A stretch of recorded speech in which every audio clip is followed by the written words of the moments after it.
Y el Instituto Nacional de Estadísticas informó que la tasa de desocupación entre septiembre y noviembre fue de un 6,2%. Esto significa que 545.160 personas están sin trabajo, pero vamos a profundizar y desmenuzar esta cifra. Para eso nos acompaña el subsecretario del Trabajo, Francisco Díaz. Subsecretario, gracias por acompañarnos. Buenas tardes. Hola, ¿qué tal? Buenas tardes. Bueno, en primer lugar quiero conocer en términos generales cómo recibió el gobierno esta cifra, que en medio de un panorama que no es tan alentador en la economía, al parecer el empleo está bien controlado. Así es, esta es una cifra positiva que, como señalaba la ministra Alejandra Krause hoy día en la mañana, da tranquilidad. Tranquilidad porque hay que considerar también de que este trimestre que se mide, septiembre-noviembre, coincide también con algunos meses donde el IMASEC fue algo más bajo. Por tanto, que a pesar de aquellas cifras de IMASEC, de crecimiento económico, el desempleo no suba, al contrario, sino que baje y se mantengan niveles razonablemente bajos, ya históricamente, es una cifra que da tranquilidad.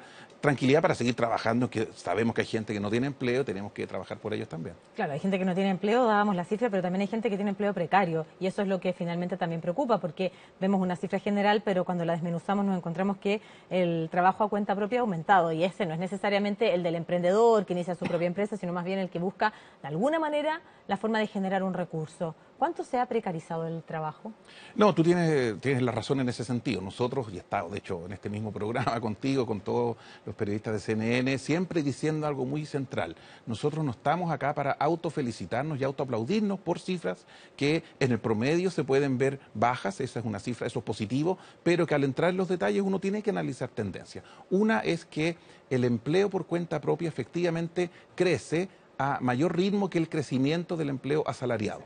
Ambos crecen. En esta medición, de hecho, vemos signos positivos de que el empleo asalariado crece y sube en lo que es su tasa de crecimiento, particularmente en mujeres. Pero el empleo por cuenta propia crece más, en mayor proporción. Eso hay que analizarlo en detalle porque, como tú dices, parte, no toda, pero parte del empleo por cuenta propia es un empleo sin contrato, sin cotizaciones, sin protección social, muchas veces bastante precario. Así que, analizando las cifras, cómo tenemos que elaborar las políticas públicas en consonancia. Solo para detenerme en lo que usted señalaba, el empleo asalariado también crece, pero en menor proporción respecto a lo que crece la cuenta propia, que ya entendemos se transforma en una preocupación también respecto a aquello. Pero crecen mujeres, dice usted. Es más que en hombres. ¿Por qué se dará eso? Efectivamente, en esta medición en particular creció un poco más el empleo asalariado en mujeres.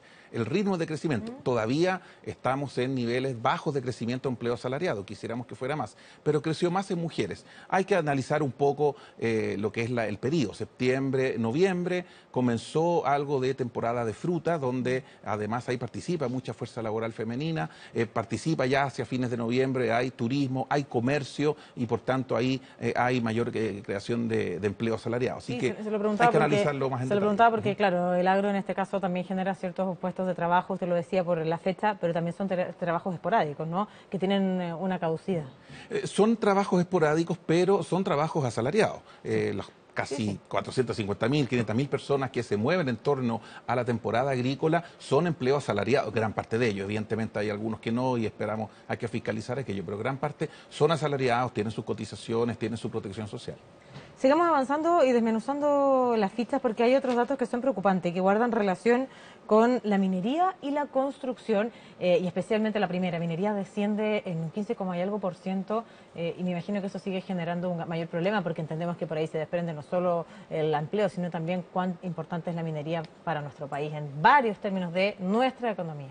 Así es. Bueno, hay que analizarlo en su integralidad. Efectivamente, minería ha tenido un golpe producto de los precios ya desde el año 2013-2014 y ahí se han ido produciendo consecutivas alzas y despidos en lo que es el sector minero. De hecho, cuando uno analiza las regiones donde se sufre mayor impacto son precisamente Antofagasta, Atacama y crecientemente la región de Coquimbo, donde hay gente que, pese a que no trabaja en minería propiamente en Coquimbo, sí trabajaba en minería, por ejemplo, en Atacama, se desplazaba, pierde su empleo, vuelve a su región.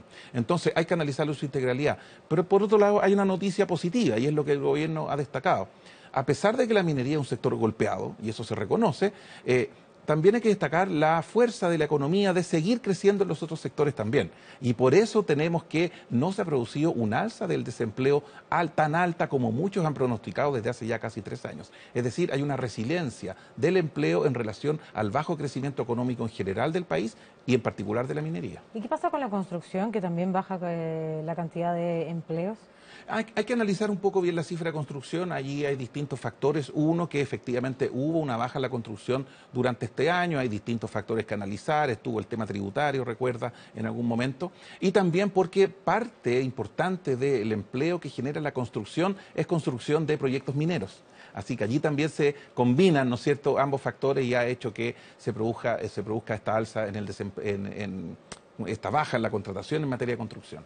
Claro, si bien la cifra final puede ser una cifra que entrega relativa tranquilidad, lo que no entrega tranquilidad es que mucha de esta cifra también viene aumentado por el empleo a cuenta propia. Eso significa que mucha gente perdió su trabajo regular y con eso también el seguro social, y empiezan también a existir otros ingresos que no son formales.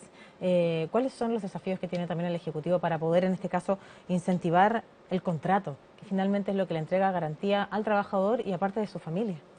No, tú tienes toda la razón, insisto, acá cuando decimos que la cifra da tranquilidad, es que da tranquilidad en el sentido de que hay personas que están teniendo algún ingreso y eso es importante, es mucho más fácil hacer, evidentemente, y menos apremiante, formular políticas públicas con una tasa de desempleo más bien baja que alta, en ese sentido una cifra positiva, pero hay que promover efectivamente el contrato. ¿Y cómo se hace? Todavía vemos en las cifras que incluso en los tiempos en que el desempleo era muy bajo en Chile, pensemos en lo que era la cifra hace 5 o 6 años atrás, aún así permanecía un alto desempleo y una muy baja contratación en mujeres y jóvenes. ¿Qué nos dijo, por ejemplo, la cifra de hace un año? Que las primeras en perder el empleo son las mujeres y las últimas en recuperarlo son también las mujeres.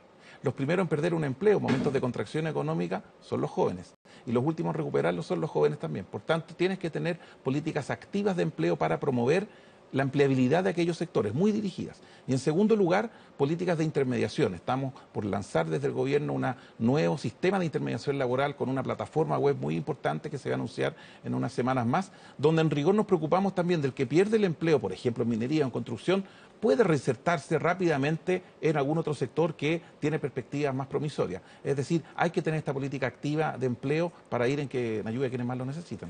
Por ahí se decía que aquellos que perdían el trabajo en la minería también podían insertarse en otros lugares que sí estaba dando buenos frutos, como puede ser específicamente el agro. Pero sabemos que el nivel del trabajo que entrega la minería no es comparado con otro tipo de trabajos en cuanto a los salarios y los beneficios. Y sabemos además que cuando un jefe o jefa de familia tiene un trabajo con un lugar que tiene buenos beneficios, esto de igual manera también impacta directamente en la familia. ¿Eso es así?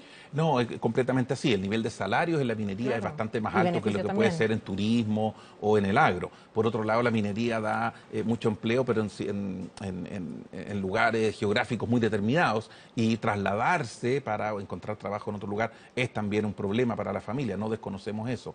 Otra medida que también tomamos como gobierno ya hace aproximadamente un año es la mejora en lo que es el seguro de cesantía. Hoy día los beneficios que percibe un trabajador aumentan considerablemente hasta el 75% del sueldo en su primera beneficio de seguro de cesantía. Es decir, acá hay que tener una batería de instrumentos, apoyar al que pierde el empleo, tratar de promover la recolocación de aquella persona, sabemos las dificultades que tiene, también ir con programas de empleabilidad para mujeres y jóvenes que sabemos son los que tienen más dificultades. En los proyectos, bueno, estamos terminando un año, sí. Así que en las metas que se tienen para el 2017 y lo que se puede proyectar, ¿va a seguir aumentando el empleo a cuenta propia? El desafío es que... Aquel que no queremos, digamos. Exactamente, el desafío es que el empleo por cuenta propia cumple su rol, sí, tampoco es importante que exista también, pero sabemos que queremos que crezca en más proporción el empleo asalariado. Hace algunas mediciones el empleo asalariado creció muy poco, casi nada. Hoy día vemos que comienza a crecer un poco más, afortunadamente. Nuestro desafío entonces es, manteniendo una tasa de desempleo baja, como es hoy día, ojalá que la proporción se haga más favorable al empleo asalariado en desmedro del cuenta propia. Pero para eso hay que dar garantías para aquellos que contratan a los trabajadores. Y en ese sentido, vale la pena preguntar por cuáles van a ser o cómo de esa manera se va a impulsar que crezca más el empleo asalariado y no el de cuenta propia, que es aquel que no queremos. Bueno, acá evidentemente hay también fenómenos de contexto económico general. Para nadie es un misterio que el empleo es función también del crecimiento económico, a medida que la economía va retomando niveles de crecimiento algo más acelerados que los que tiene hoy. Según indican los pronósticos, debiera también generarse mayor empleo. Ahora, es relevante destacar, insisto, en un momento de desaceleración económica como la que ha vivido Chile en los últimos 2 años, 3 años casi, es importante que el empleo no haya sufrido un embate como sí ocurría en el pasado. Cuando en el pasado la minería, por ejemplo, caía en los niveles que cayó ahora, todo el resto de la economía sufría. Ahora, afortunadamente, no hemos visto ese cuadro y, habiendo sufrido un embate en minería, eso es indesmentible, el empleo se mantiene en el resto de los sectores. Subsecretario, usted nos acompaña en el último día hábil del año. Así y es. este día es el día de los balances, de las cuentas y también de los proyectos que se puedan venir para el próximo año. ¿Cómo analiza usted desde su cartera este año 2016? El 2016, el que pasó. El que estamos terminando. Sí, claro. Hoy día lo terminamos, ¿no? El día Muy bien. sí. Claro, no, bien. Nosotros tuvimos durante este 2016 la aprobación y publicación de un proyecto de ley muy relevante, como el proyecto que moderniza las relaciones laborales. Eso nos tomó gran parte de nuestro tiempo y en lo personal, además, que ahora la ministra me ha encargado el proceso de implementación de esta ley. Por tanto, en ese sentido hay un hito muy relevante. Cambian las condiciones de negociación colectiva entre trabajadores y empleadores, con un mayor equilibrio para los trabajadores, pero a su vez para promover mejores acuerdos entre empresas y trabajadores. Así que ahí tenemos un hito muy relevante que estamos seguros que cuando entre en vigencia la ley plenamente, que es el 1 de abril del 2017, vamos a ver que el esfuerzo, el tiempo, el esfuerzo político que significó esta reforma va a haber valido la pena. Cuando uno lo mira en perspectiva, tal vez pueda realizar el análisis. Muchas veces actores indicaban que parte de la menor inversión guardaba relación con las reformas que se llevaban adelante. Ha pasado tiempo, al menos de 2 de ellas que impactan directamente, que es la tributaria y la laboral. ¿Cómo ve usted aquello? Porque además viene el año de la implementación de la reforma laboral y le engancho al tiro otra pregunta, si es que va a impactar en el empleo o no. Mira, acá la verdad es que hay que colocar las cosas en su contexto. Se acusó de que la reforma laboral, por el solo hecho de ser tramitada, iba a afectar las condiciones de empleo. Por el solo hecho de ser tramitada, lo que ya era una hipótesis algo aventurada, ¿no es cierto?, que antes de que se implementara, afectara. No, se dijo, no, el solo hecho de que se tramite y de que se apruebe va a impactar. Y hemos visto las cifras, no ha impactado. Hay problemas efectivamente en minería, en otros sectores, pero por producto de la reforma no ha existido tal impacto. La implementación viene a partir del 1 de abril, no tenemos ningún indicio de que esté afectando en la creación de empleo o la economía y por tanto lo que queremos es colocar esta reforma en su contexto y en su propósito. Facilitar, mejorar las relaciones laborales entre trabajadores y empleadores, equilibrar la cancha entre ambos y promover mejores climas de productividad al interior de las empresas. Y desde el punto de vista de lo político y de lo personal, también usted entre medio se vio envuelto en alguna polémica, también saca lecciones respecto de este año 2016. Bueno, fue un año movido, qué duda cabe para todos. Este año se aprobaron distintas leyes, no solo laboral, sino que también en otras que generaron mucha discusión. Yo creo que el año 2017 va a ser un año ojalá, de consolidación y proyección de lo que son estas reformas. Es importante colocarnos en el modo de correcta implementación, despejar incertezas que genera todo tipo de reformas durante el 2017 y hacer que el país retome sendas de crecimiento mayor, a la vez profundizar las reformas que hemos llevado adelante. Subsecretario, gracias por acompañarnos en este último día hábil del año. Súper, gracias a ustedes.